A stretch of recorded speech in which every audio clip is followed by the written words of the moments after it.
pictures were all taken with this small Sony NEX-C3 from 2012. And in this video I want to explain why it was worth it for me and why I think it could be worth it for you to buy a camera for under $200. Reason number one is price. So many people use the excuse of, it's just too high of a price tag for me to become a photographer. And then there's also the people that are like, just use your phone to shoot.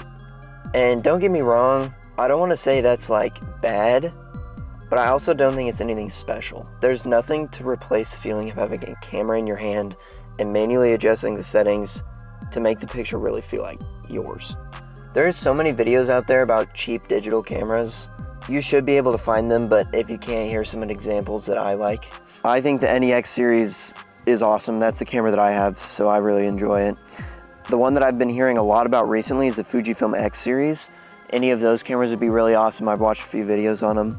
The Canon EOS M series would be cool too. I haven't heard a ton about these, but I know that they are decent cameras. Once you figure out a camera that you would like, watch a bunch of videos on it, make sure you're gonna be really excited about getting this camera, and then go to eBay or Facebook Marketplace, whatever used selling store you wanna use.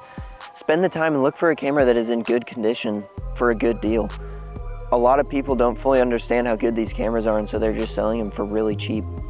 Find that deal, get excited about it, and make the purchase. One last thing, whenever you get a cheap camera like this, you aren't expecting super high quality images. You're just going out there and letting out your creativity.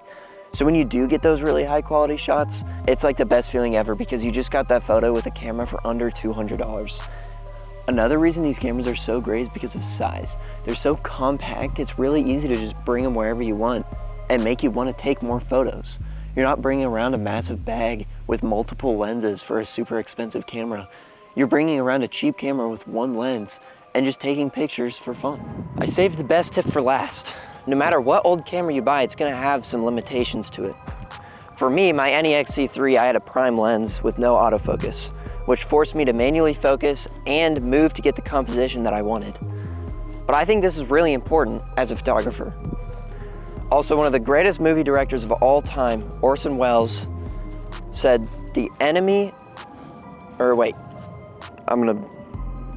I just have to read the notes. One of the greatest movie directors of all time, Orson Welles, said the absence of limitations is the enemy of creativity. And I think this perfectly describes what I'm going for with these cameras. I think these cameras possess limitations. Another limitation on my NEX was the touchscreen did not work and it was really difficult to see. But these limitations are useful. I think it can create creativity. Here are some other perks that I think are worth it to add. Because this isn't super expensive like the A7 IV that I'm shooting on right now. I don't have to baby it when I'm out shooting. Like when I take my A7 IV to places, especially with like my friends and other things, I have to watch it constantly. I'm honestly not able to have any fun. It restricts me. Shooting on the A7 IV restricts me, and this does not. Another one that might not apply to all of you, but definitely applies to me and hopefully some of you, is experimenting on your cheap digital camera. Recently, I made a disposable camera lens. I took a 3D printed lens cap that I had, and I put it into it. I think it's pretty cool, but like, I would never put this on my A7 IV. Here's some photos that I've taken with it recently. Like, I just don't trust myself getting plastic on the sensor in the A7 IV, but on the super cheap camera, I can experiment and I can do all sorts of fun things. I can make videos on them, anything like that. And I think that's a great perk to have with a cheap digital camera. Something else that this cheap old camera did for me is it made me appreciate how good these new cameras are. Every new feature, literally like the quality, new features, all the AI stuff, it makes me really appreciate it. And I also, to an extent, understand the new features better because I understand where they started from. So I think just all around, beginning photography, starting with an old digital camera is gonna make you better in almost every single aspect. Yep, we're back at the crib. So this video was me explaining why I think getting a $200 camera is incredible for the beginner photographer, but it was also a behind the scenes for a Dehancer film replication video. So if you guys want to check that out, it'll be on my other channel. Thank you so much for watching.